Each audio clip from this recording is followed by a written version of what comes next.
ટાણ ટાણાન દિવાળીના ફટાકડા આવી ગયા.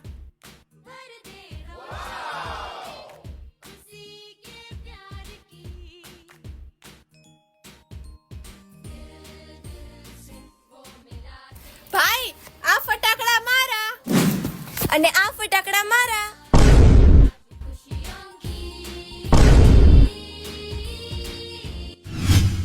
આ રેવા દ્યો, તમારા માટે હે ને હું સ્પેશિયલ પોપ પોપ લઈ આવ્યો હું. અને આના ચાળા ન હોય, આને કહેવાય હુતરી બોમ્બ. જો જરા કઈ આડાવડું થઈ જાય ને તો દિવાળી સુધરી જાય. મારા કલેજાવ સોરી